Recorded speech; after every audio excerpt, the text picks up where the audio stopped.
Broadcasting live from the Business Radio X studios in Atlanta, Georgia, it's time for CEO Exclusive, brought to you by Anona Enterprises. Good morning and welcome to CEO Exclusive, where we get emerging trends from CEOs and their most trusted advisors. I'm your host, Soyini Coke.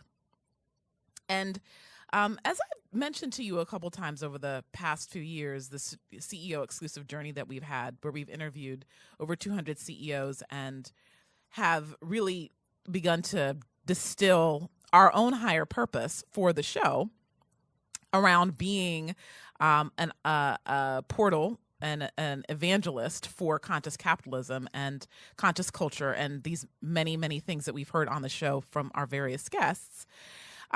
Inside of that conversation and dialogue, we had an event with Raj Sisodia, who is the co-chairman and co-author of Conscious Capitalism, the national organization, a few weeks ago on February the 15th.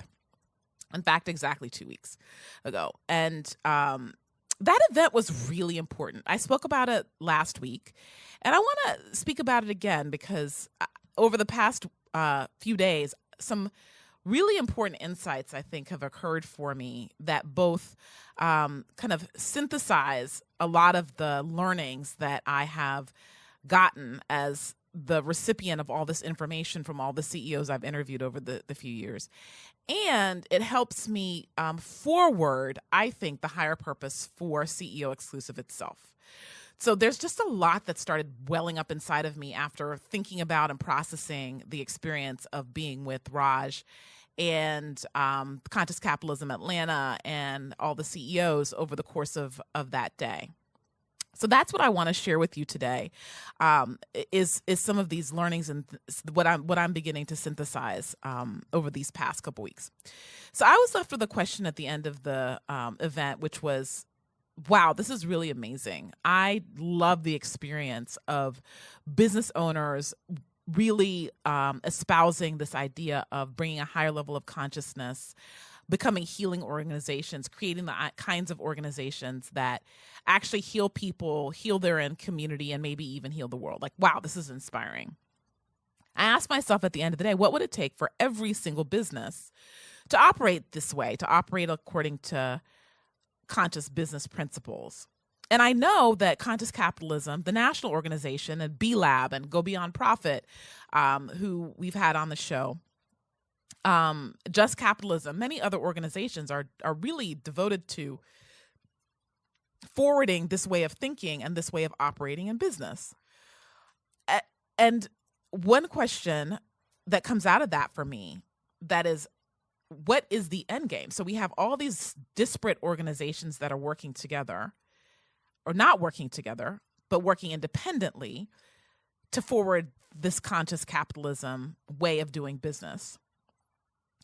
But how are they going to work together? And what's the process? What's the roadmap? Like, how are all these things going to lead to the eventual full adoption of conscious business principles in the entire broader business market?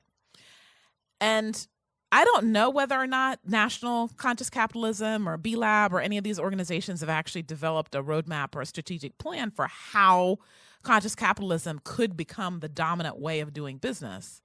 But I actually have been thinking about it a lot. I've been thinking about it a lot probably for over 10 years, even before CEO Exclusive. And so, in seeing and having these conversations, I realized that I actually have a roadmap in my head. And I have a pathway in my head, and I just never sat down and wrote it out. And that's what I've done. You know, I'm a Big Four trained consultant, and I have this rich body of data after interviewing 200 CEOs, and I actually have an idea in my head of how conscious capitalism could become the dominant way of doing business. So the first thing, so I'm going to take you listeners through this kind of overall outline. And, hopefully disseminate it into the world and have future conversations. And, CEO Exclusive will play its part in the movement. But here we go. So if conscious capitalism were to become the dominant way of doing business, I think the first step is to really refine and clarify and define what it is that businesses and specifically people in businesses need to do. And certainly the top line pillars of having a higher purpose, engaging stakeholders, maintaining a compassionate culture, and espousing conscious leadership, those are like the big pillars that have been elucidated by Conscious Capitalism, by Raj, and by John Mackey in their book and in the work that they've done. And as subsequent steps, I know that they've developed a field guide, which begins to help people disaggregate these big concepts and start to describe and define specific behaviors that characterize what a human being who's trying to do this would actually do. I think that we need to take it a step further, and I think it's going to be necessary to take it a step further. And I actually envision mapping a company's development along like the principles and the ideals, and understanding what different behaviors characterize a company at different stages of their development in the conscious capitalism discourse, what that actually looks like. And in a previous article, I talked about archetypes, that like conscious capitalism doesn't only look one way. You have the Tom Shoes flavor of conscious capitalism, but then you have the JBN Consulting version of conscious capitalism. And I don't think that a consulting firm like JBN Consulting that has been featured in Raj's upcoming book is ever going to do conscious capitalism really the way that Tom Shoes or a product-oriented company ever will do it. And yet at the same time, there's not like an infinite number of ways to do conscious capitalism. I do think that there's certain patterns that are going to emerge, and it will be very helpful for companies to understand which pattern is most likely, or which combination of patterns are most likely to be the appropriate for them, and then what development along those specific patterns looks like. You know, if I am an eagle, you know, I develop and I look a particular way at different stages of my development. If I'm a fish, then I look different. But there is a certain trajectory of growth and development that can be identified. And I think it will be very helpful for us to define, for thought leaders in conscious capitalism to define what that looks like. And so once you actually know what the different stages of development are and what the behaviors are at each stage and what a company looks like at each stage, then you can begin to apply metrics for where companies should be over time in their development along conscious business principles. And I think this idea of measuring is so important. I've talked about it on the show before. I continue to kind of push and discuss it with various people inside of the conscious capitalism movement, because you can't manage what you can't measure. And especially the bigger a company gets, when you think about an organization that has 10,000 or 50,000 or 100,000 people like Walmart, if they want to reliably implement and authentically implement these ideals, some sort of way of measuring at both the high level, the highest levels, and at the microcosm, at the individual human level, some sort of way of measuring is going to be absolutely foundational. Like it will not happen if we don't have a way of measuring what this thing is at all levels of the organization. And I've been having a lot of conversations with people lately that sound like, conscious capitalism is, a movement inside of people's character, and it's about how you feel, and then you'll act out the business principles. And while I think that's absolutely true, I think that at the end of the day, that the authentic implementation of these principles is going to come from a deep, heartfelt commitment. I don't think it's going to work if there aren't also metrics that help people understand where they are and what's happening. Because even if at the highest level the business leader is committed, in order for it to be reliably and consistently implemented throughout the organization, I just think that measurement's going to be absolutely necessary. And so there's this sweet spot that's at the intersection of compassion and the heartfelt implementation of conscious capitalism, and some stark objectivity and some hardcore metrics. And so between having a list of behaviors and delineating what the growth trajectory looks like in terms of what companies are doing and what people inside of companies are doing, and having ways of measuring it, metrics, I think business leaders will have adequate clarity about what it is that conscious capitalism actually is and what it is that they're being asked to do. But then the question is, well, why does it matter, and how does this improve their business operations, and why should anybody care to go to all this trouble to do all this stuff? And for me, the answer for a business that's a capitalist business is it has to be tied to financial results. And in my interviews, especially with mid-market businesses, with founders, with CEOs, this is actually really important to them. And I've asked, well, exactly what do you see as the financial metrics that you would be looking at for why conscious capitalism actually makes a difference? And they pointed me to 4 things. One is decreased employee turnover. That's probably the biggest one. The next is decreased marketing spending. The third is increased productivity or discretionary effort on the part of the employees. And fourth, it's improved quality of service. And if you look at those 4 levers, financial levers, those things actually add up to real money, like real money. Even just employee turnover is often the biggest single expense in running a business. And so that if conscious capitalism can have a meaningful effect on those metrics inside of a company, then of course it is going to have a really huge financial impact. But I also think that in order for it to be embraced in the business universe, conscious capitalism as a entity or as a movement actually needs to prove these things and once again be able to measure them. So for me, that's the refining and defining part of the strategic plan, like being really, really clear on what business leaders are being asked to do and what people inside of companies actually have to do to be adhering and growing along these conscious business principles. So, okay, people know what they need to do. People know what conscious capitalism is. The next thing I think is a key part of the strategic plan of how conscious capitalism can begin to achieve market adoption is really straightforward. It's building awareness. And I know that Conscious Capitalism, B-Lab, and all these companies are doing a lot of work around building awareness. So there's a lot of activity there. I don't actually necessarily have a concern that people won't know what conscious capitalism is in a few years. I mean, I think John Mackey has been on Oprah. It's been on the bestsellers list. Like, people are going to know what conscious capitalism is. They're going to know what they think it is. And so one of the issues about awareness that I'm trying to raise to the level of consciousness in amongst the thought leaders in conscious capitalism is that it's not just about quantity, like the number of people who know about conscious capitalism. It's also about the quality. So I just spent a few minutes talking about defining what it is that people are supposed to do, defining what conscious capitalism is. Well, when we're making people aware of conscious capitalism, it's really important that they have some level of precision about the definitions. And I think this is a non-trivial issue because going back to the conscious capitalism is what I feel in my heart thing that I hear sometimes, there's a big risk that the definitions, what people need to do, the substance of conscious capitalism will get lost in the excitement around building awareness. And, the risk is then that conscious capitalism itself could end up being misassociated with things like corporate philanthropy, which I hear that already. Conscious capitalism is not corporate philanthropy. It could also end up in the trash heap of like business fads. It could end up being an ineffectual check the box PR ploy, like diversity inclusion.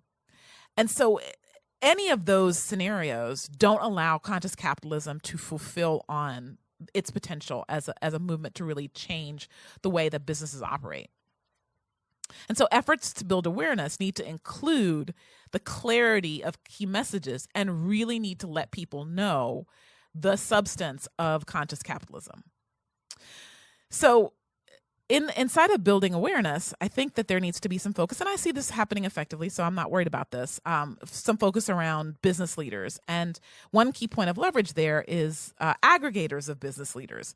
There are organizations like Vistage, like YPO, like EO, that have a big concentration of business leaders and C-level executives. And I think it will behoove the movement to focus on building awareness specifically in those communities. And I can envision a plan pretty quickly of making sure that every single aggregator of business leaders has had some sort of conscious capitalism presentation within the next 1 to 2 years. And I think building high quality awareness in those circles will actually meet the need of spreading the movement in a pretty rapid fashion. Okay, so First thing was refining and defining what conscious capitalism behaviors actually are. Second thing was then once we know what it is and people know what it is and we have a clear way of defining, then building awareness, especially amongst business leaders.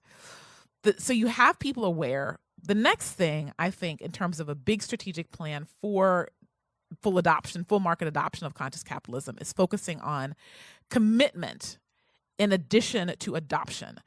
So somebody's aware, and then you want them to actually say, I want to run my company according to conscious business principles. But what's the substance of what adoption actually means? So I have seen various companies and players in conscious capitalism that ask people to take a pledge, right? So I pledge to run my business along conscious business principles. But for those of us that are invested in the spread of conscious capitalism, I'm not sure that having somebody sign a pledge is really what we mean when we say that somebody has adopted.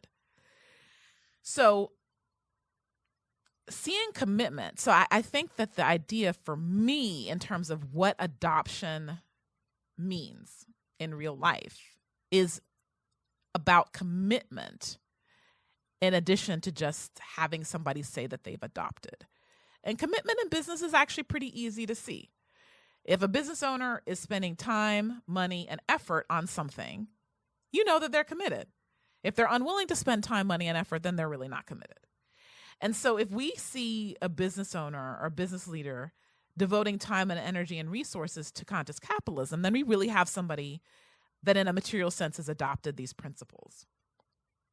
And to go back to my previous comment about metrics, I imagine that there are going to be metrics that as we study businesses who are implementing these principles, I imagine that there's going to be a point where we have some metrics that will allow us to materially define what that inflection point is that tells us whether or not somebody is really adopted and is committed to conscious business principles. And then that metric or metrics can be used as our flag for what adoption really is.